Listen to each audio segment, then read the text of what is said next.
નમસ્તે વિદ્યાર્થી મિત્રો.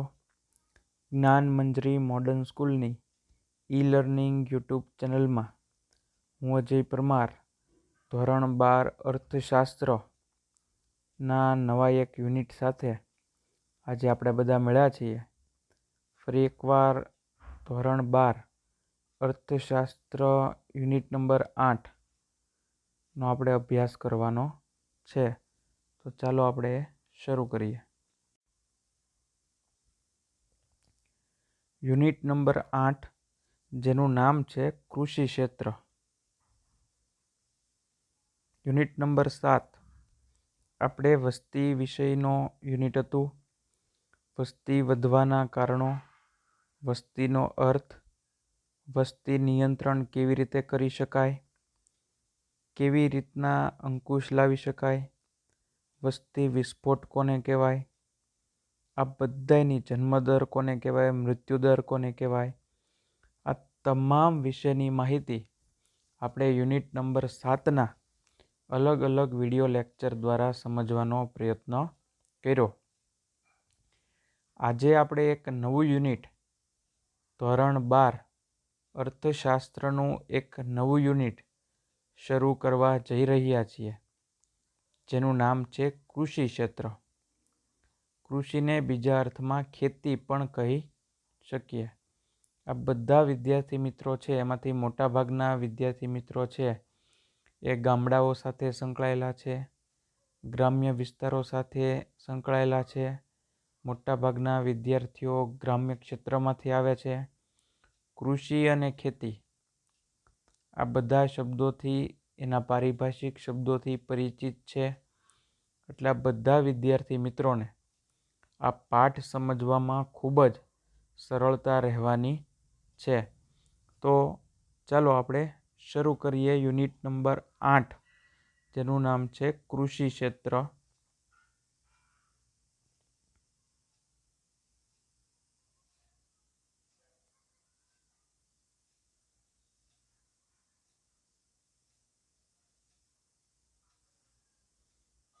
પ્રસ્તાવના, ઇન્ટ્રોડક્શન. પહેલાં તો આમનામ જ આપણે જોઈ લઈએ કે ભારત છે એ ખેતી પ્રધાન દેશ છે. મોટા ભાગના લોકો એ ખેતી પર નભે છે. એમાં ખાસ કરીને ચોમાસાની મોસમી ખેતી. આપણને ખ્યાલ છે કે ભારત છે એ વિવિધતામાં એકતા ધરાવે છે. ભારત છે એ વિવિધ ઋતુઓનો દેશ છે.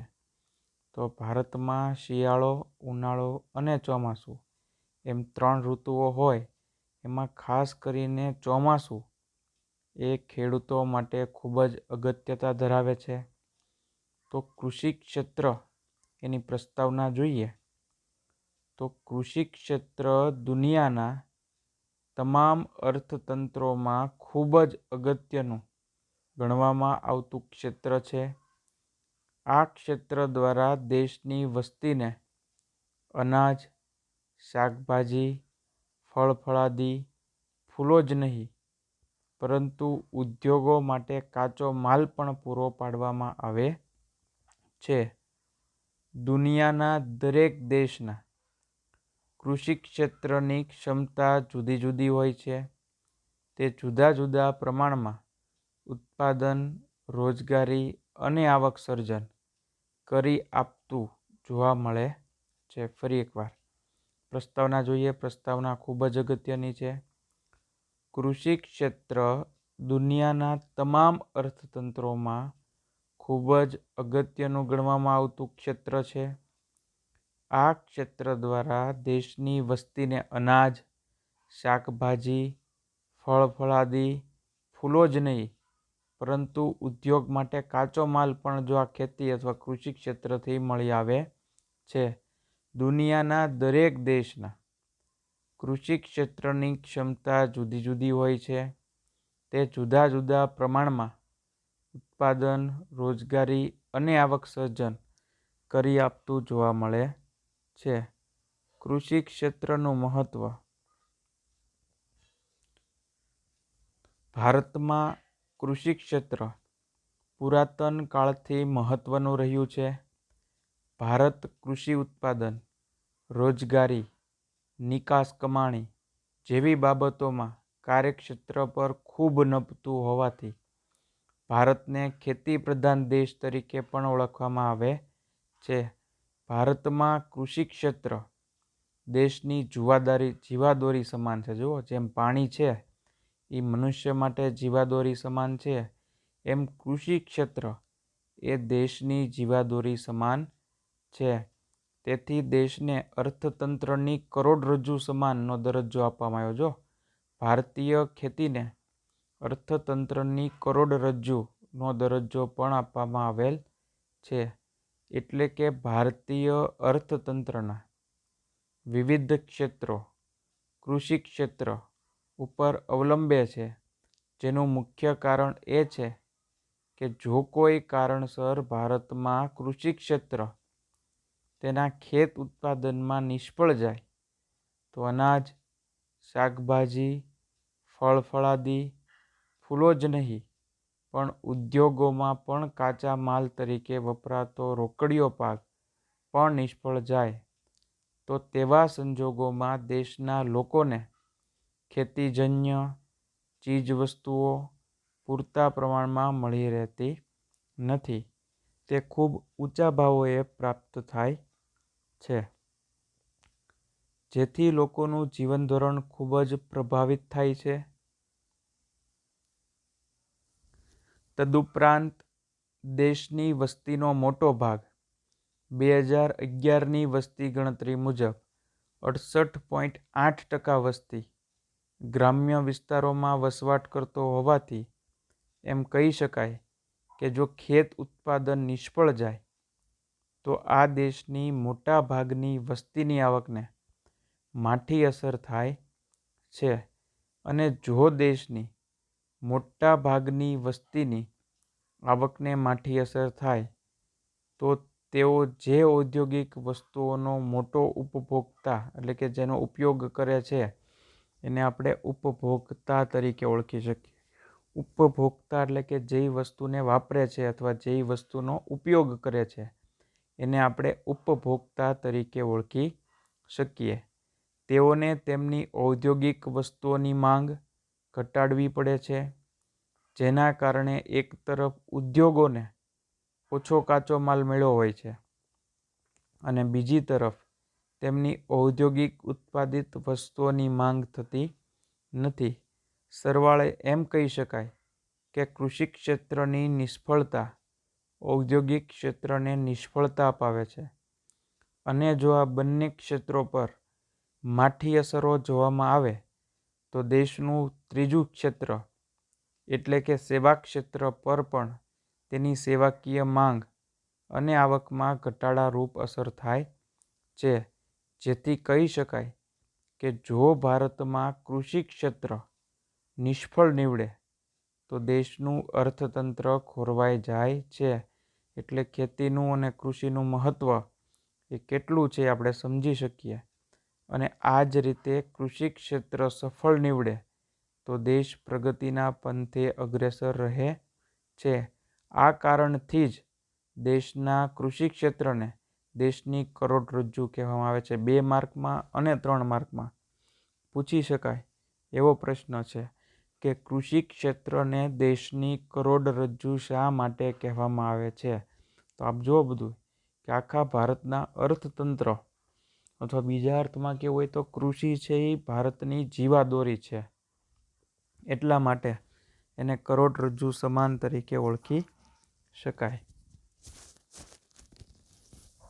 ત્યારબાદ જોઈએ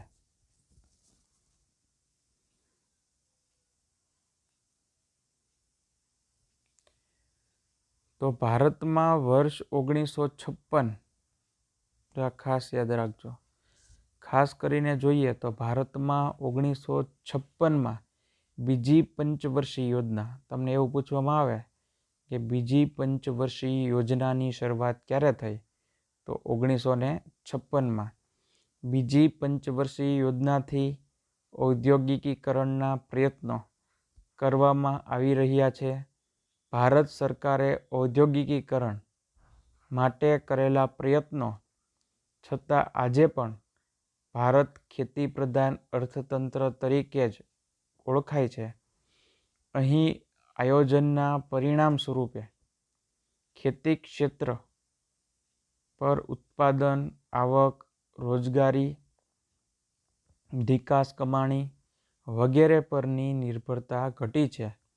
તેમ છતાં ભારતના અર્થતંત્રનો વિકાસનો દર આજે પણ કૃષિ ક્ષેત્રના વૃદ્ધિના દર પર આધાર રાખે છે.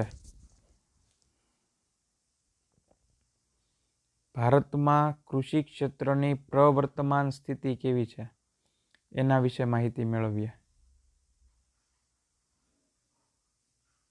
ભારતમાં કૃષિ ક્ષેત્રની પ્રવર્તમાન સ્થિતિ present situation of agriculture sector in India, જેને આપણે અંગ્રેજીમાં કહી શકીએ, ગુજરાતીમાં કહેવાય કે ભારતમાં કૃષિ ક્ષેત્રની વર્તમાન સ્થિતિ કેવી છે.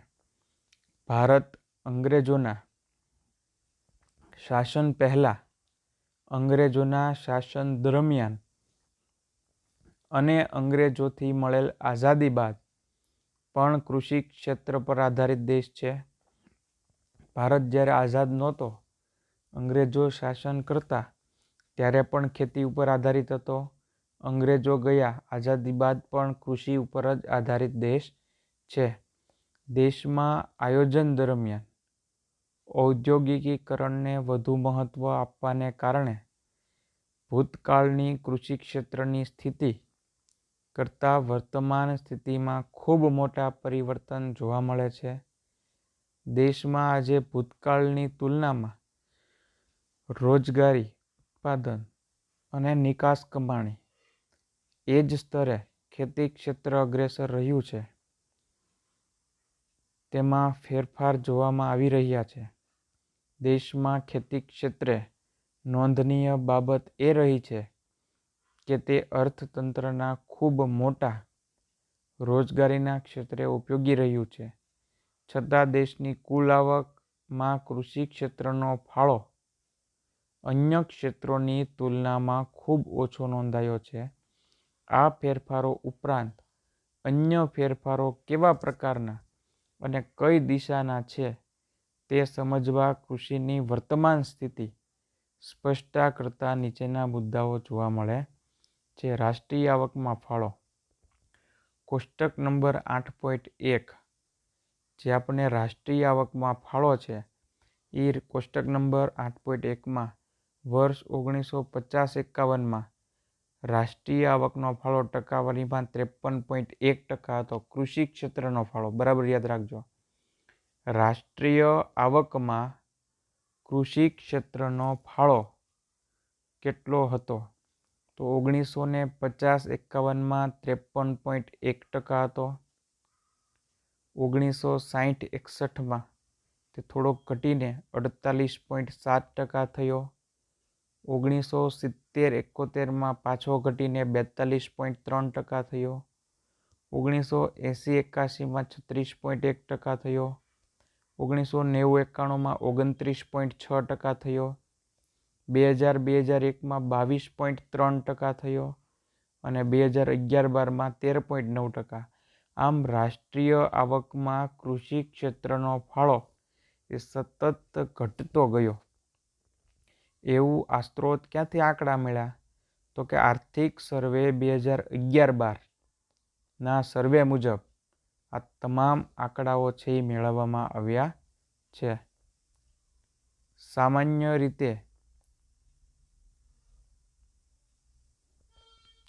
સામાન્ય રીતે ખેતી ક્ષેત્રની આવકને પ્રાથમિક ક્ષેત્રની આવક પણ કહેવામાં આવે છે, જેમાં ખેતીના પાક, મરઘાપાલન, મત્સ્યપાલન, પશુપાલનનો સમાવેશ થાય છે. આર્થિક સર્વે 2011-12 મુજબ 1950-51માં રાષ્ટ્રીય આવક જીડીપી ગ્રોથ ડોમેસ્ટિક પોપ્યુલેશન માં ખેતીનો ફાળો 53.1% હતું. ગ્રોસ ડોમેસ્ટિક પ્રોડક્ટ પણ કહી શકાય. આમ 1956થી શરૂ કરવામાં આવેલ ઔદ્યોગિકીકરણના મહત્ત્વને કારણે ઘટાડા તરફી રહ્યો છે, તે વર્ષ 2011-12માં ઘટીને રાષ્ટ્રીય આવકના 13.9% સ્થિર ભાવોએ રહેવા પામ્યો છે. રાષ્ટ્રીય આવકમાં કૃષિ ક્ષેત્રના ફાળામાં થતો ઘટાડો મુખ્યત્વે બિન-કૃષિ ક્ષેત્રમાં ઝડપી થયેલ વૃદ્ધિને પરિણામે છે. ભારતમાં કૃષિ ક્ષેત્રનો વિકાસ એ જટિલ પ્રશ્ન બની રહ્યો છે એમ કહી શકીએ. ત્યારબાદ જોઈએ તો રોજગારીને લગતો પ્રશ્ન છે. રોજગારી, આના વિશે તો આપણે આખા યુનિટની ચર્ચા કરેલી છે. રોજગારી કોને કહેવાય, બેરોજગારી કોને કહેવાય, બેરોજગારીના પ્રકાર કોને કહેવાય. અત્યારના આપણે રોજગારી વિશે ચર્ચા કરવાની છે. જો બેરોજગારીનો પાઠ સમજાઈ ગયો હોય તો આપ બધા રોજગારીને સરળતાથી સમજી શકો. ભારતનું કૃષિ ક્ષેત્ર સૌથી વધુ રોજગારી આપતું ક્ષેત્ર છે. યાદ રાખજો, ભારતનું કૃષિ ક્ષેત્ર સૌથી વધુ રોજગારી આપતું ક્ષેત્ર છે. આઝાદી સમયે ભારતના 72% લોકો કૃષિ અને કૃષિ સંલગ્ન પ્રવૃત્તિઓ, એમાં પશુપાલન, મત્સ્યપાલન, જંગલ, મરઘા બતકા ઉછેર વગેરેમાંથી રોજગારી મેળવતા હતા. આઝાદી બાદ ભારતીય અર્થતંત્રમાં વિકાસ ઝડપી બનતા, ખાસ કરીને ઉદ્યોગો, સેવા ક્ષેત્રનો વિકાસ એ કૃષિ ક્ષેત્ર કરતાં ઝડપી બનતા કૃષિ ક્ષેત્ર પરનો રોજગારી માટેનો આધાર ઘટ્યો છે. વર્ષ 2001-2માં કૃષિ ક્ષેત્ર 58%, જ્યારે વર્ષ 2014-15માં 49% લોકોને રોજગારી પૂરી પાડી હતી.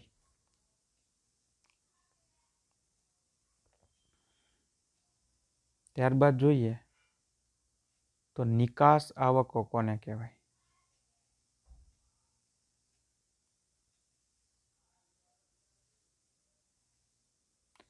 ભારતનું કૃષિ ક્ષેત્ર એ વિભિન્ન જરૂરી ચીજવસ્તુઓ કે જે સેવામાં દેશમાં ઉત્પાદિત થતી નથી અથવા ઓછી ઉત્પાદિત થાય છે તેવી વસ્તુઓની આયાત કરવા માટેનું વિદેશી હુંડિયામણ મેળવી આપવા માટે જરૂરી નિકાસો દ્વારા દેશમાં પોતાનો ફાળો આપતું રહ્યું છે. આમ કૃષિ ક્ષેત્રે દ્વારા દેશના આર્થિક વિકાસ માટે જરૂરી વિદેશી હુંડિયામણની જરૂરિયાત કૃષિ ક્ષેત્રની વસ્તુની નિકાસ દ્વારા મળી રહે છે. દાખલા તરીકે ચા, મરી, મસાલો, ફળ વગેરેની નિકાસો કરીને કિંમતી વિદેશી હુંડિયામણ કૃષિ ક્ષેત્ર દેશ માટે મેળવી આપે છે. આઝાદીના સમયે ભારતની કુલ નિકાસ આવક પૈકીની 70% આવક માત્ર કૃષિ ક્ષેત્રમાંથી મળતી રહેલી હતી. પરંતુ દેશની વિકાસ, ઉદ્યોગોમાં અને સેવા ક્ષેત્રમાં અગ્રસ્થાને રહેવાને કારણે કૃષિ ક્ષેત્રનો ફાળો નિકાસ આવકમાં પણ ઘટ્યો છે.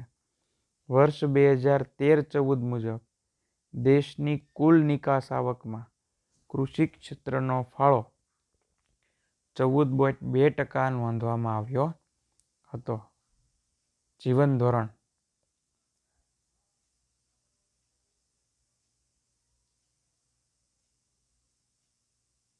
જીવન ધોરણ વિશે ખ્યાલ મેળવીએ. વિશ્વમાં લોકોના જીવનનો પ્રાથમિક આધાર એક કૃષિ ક્ષેત્ર પર રહ્યો છે. ભારતમાં પણ કૃષિ ક્ષેત્રે લોકોના જીવન ધોરણમાં સુધારો કરવાનું કાર્ય સતત કર્યું છે. કૃષિ ક્ષેત્ર મુખ્યત્વે 2 પ્રકારના પાક, અનુક્રમે અનાજ અને રોકડિયા પાકનું ઉત્પાદન કરતું રહ્યું છે. અનાજના પાકમાં મુખ્યત્વે તમામ ધાન્યનો સમાવેશ થાય છે. તેમને ઉત્પાદિત કરી ભારત સ્વનિર્ભર બન્યું. તમે જુઓ કે ભારતમાં જીવન ધોરણ છે એ ધીમે ધીમે ઊંચું થતું ગયું. અનાજના પાકમાં મુખ્યત્વે તમામ ધાન્યનો સમાવેશ થયો. તેમને ઉત્પાદિત કરી ભારત છે એ સ્વનિર્ભર બન્યું. બીજા ઉપર આધાર રાખવો પડ્યો નહીં. અને ભારત છે એ મોટા ભાગની વસ્તુઓ છે એ નિકાસ કરતી થઈ ગઈ. તેમજ રોકડીયો પાક જેવા કે રૂ, શણ, મગફળી, તેલીબિયાં, શેરડી વગેરેનો ઉપયોગ મુખ્યત્વે કાચા માલ તરીકે થાય છે. આપણે ખ્યાલ છે કે શીંગમાંથી શીંગ તેલ બને, શેરડીમાંથી ખાંડ, ગોળ એવું બધું બને. આમ તેના ઉત્પાદનમાં વૃદ્ધિ જોવા મળી. આ ઉપરાંત વર્તમાન ખેડૂતો શાકભાજી, ફળ ફળાદી, ફૂલ વગેરેની ખેતી પણ કરતા થયા છે. જેથી કહી શકાય કે ભારતનું કૃષિ ક્ષેત્ર લોકોની કૃષિજન્ય જરૂરિયાતો પૂર્ણ કરતું રહ્યું છે. ભારતમાં અનાજની માથાદીઠ ઉપલબ્ધતા જે 1951માં દૈનિક 395 ગ્રામ હતી તે ભારતની વસ્તીમાં થયેલ ખૂબ ઝડપી વધારો થઈને 2013માં 511 ગ્રામ થઈ ગઈ છે. જેથી કહી શકાય કે કૃષિ ક્ષેત્ર દ્વારા ભારતીય લોકોની જરૂરિયાતો ઘણા સારા પ્રમાણમાં સંતોષાતી હોવાથી લોકોનું સરેરાશ આયુષ્ય વધ્યું છે એમ કહી શકાય. કૃષિ ક્ષેત્ર ઉત્પાદનમાં વૃદ્ધિ કેવી રીતના થઈ છે અનાજમાં, એનો જે ચાર્ટ છે એ જોવાનો પ્રયત્ન આપણે કરીએ. કૃષિ ઉત્પાદન વૃદ્ધિ, ગ્રોથ ઓફ એગ્રીકલ્ચર પ્રોડક્શન. તો અનાજ એનું 1950-51માં 51% હતું, 2013-14માં 264.4 થયું. કઠોળ મેટ્રિક ટનમાં 8.4 મેટ્રિક ટન 1950-51માં, 2013-14માં 19.6, જે વધતું ગયું. જો 1950-51થી લઈને 2013-14 દરમિયાન સતત વધારો થતો ગયો. શેરડીમાં 69%થી 348%, તેલીબિયાં મેટ્રિક ટનમાં 5.1થી 32.4, કપાસ છે 2.1% મેટ્રિક ટન, ઘાસડીથી મેટ્રિક બેલથી 36.5 મેટ્રિક બેલ અથવા ઘાસડીનો થયો. આ કૃષિ મંત્રાલયે ભારત સરકારમાં 2015માં જે સર્વે કર્યા એના ઉપરથી આંકડાઓ આવેલા હતા. એની થોડી ડિસ્ક્રિપ્શન જોઈ લઈએ આપણે, એની ચર્ચા. ભારતમાં કૃષિ ક્ષેત્રમાં કુલ ઉત્પાદનની દ્રષ્ટિએ વધારો થયો છે. અનુસૂચિમાં જણાવ્યા મુજબ અનાજનું ઉત્પાદન વર્ષ 1951માં 51 મેટ્રિક ટન હતું, જે વધીને 2013-14માં 264.4 મેટ્રિક ટન થયું, જે 5 ગણાથી વધુ વૃદ્ધિ સૂચવે છે. કઠોળનું કુલ ઉત્પાદન 8.4 મેટ્રિક ટન હતું, જે વધીને 19.6 મેટ્રિક ટન થયું, જે લગભગ 2.5 ગણો વધારો સૂચવે છે. જ્યારે શેરડીનું કુલ ઉત્પાદન 1951માં 69 મેટ્રિક ટન હતું, જે 2013-14માં વધીને 348 મેટ્રિક ટન થયું. તે પણ લગભગ 5 ગણો વધારો સૂચવે છે. અહીં તેલીબિયાં અને કપાસ ખૂબ વધુ વૃદ્ધિ સૂચવે છે. જેમાં તેલીબિયાં 1951માં 5.1 મેટ્રિક ટનનું કુલ ઉત્પાદન હતું, તે વધીને 32.4 મેટ્રિક ટનનું કુલ ઉત્પાદન થયું. આમ 6.35 ગણો વધારો સૂચવે છે. અને કપાસનું કુલ ઉત્પાદન 1950-51 2.1 મેટ્રિક બેલ્સ હતું, તે વધીને 2013-14માં 36.5 મેટ્રિક બેલ્સ થયું. એટલે કે તે 70 ગણો વધારો સૂચવે છે, જે વાવેતર હેઠળની જમીન વધવા અને હેક્ટર દીઠ ઉત્પાદનમાં વધારો શક્ય બનાવે છે. આ માટે આપણે ચાર્ટ દ્વારા કૃષિ ઉત્પાદનમાં જે કંઈ વૃદ્ધિ થઈ એ વૃદ્ધિને સમજવાનો પ્રયત્ન કર્યો છે. હવે પછીના વિડીયો લેક્ચરમાં મળશું ત્યારે 8.2.6 ઔદ્યોગિક વિકાસનો પાયો ત્યાંથી આપણે ચર્ચા કરવાની છે. આ બધા વિદ્યાર્થી મિત્રો છે ખાસ વિડીયો ધ્યાનથી જોજો. જે કાંઈ હોમવર્ક આપવામાં આવે એ હોમવર્ક પણ સમય અનુસાર આ બધા વિદ્યાર્થી મિત્રો કરતા રહેજો અને ગ્રુપમાં જે કંઈ ટાઈમ આપ્યો છે ટાઈમે મૂકતા રહેજો. હવે પછીના વિડીયો લેક્ચરમાં જ્યારે આપણે મળવાનું થશે ત્યારે આપણે ઔદ્યોગિક વિકાસનો પાયો, નીચી ખેત ઉત્પાદકતાના કારણો કયા છે એના વિશે ચર્ચા કરશું. સંસ્થાકીય પરિબળો, જમીન મહેસૂલ ઉઘરાવવાની પ્રથા, ખેત ધિરાણ, હરિયાળી ક્રાંતિ કોને કહેવાય, આ બધા વિશે ચર્ચા કરશું. એટલે હવે પછીના વિડીયો લેક્ચરમાં મળશું ત્યારે ઔદ્યોગિક વિકાસનો પાયો કેવી રીતે નખાણો, ઉદ્યોગનો કેવી રીતના વિકાસ થયો એના વિશે આપણે ચર્ચા કરશું આવતા લેક્ચરમાં.